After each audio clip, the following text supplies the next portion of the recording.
तर नमस्कार मंडळी. पीठ बघा किती छान मुरलेलं आहे इडलीचं.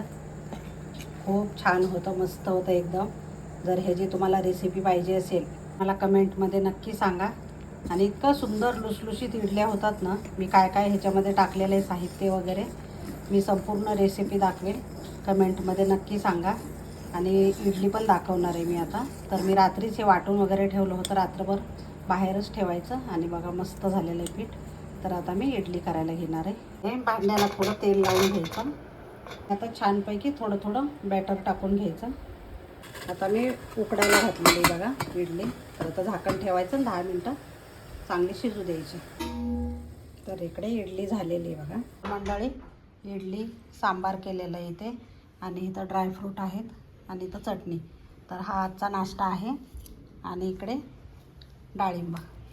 तर हा एकदम मस्त लुसलुशीत नाश्ता आहे बघा आजचा. इडली तर खूप छान झालेली, सॉफ्ट एकदम. आणि संडे स्पेशल आजचा नाश्ता आहे. तर जर आवडलं तर तुम्ही मला नक्की कमेंटमध्ये सांगा की रेसिपी दाखवा, तर मी नक्की दाखवेल.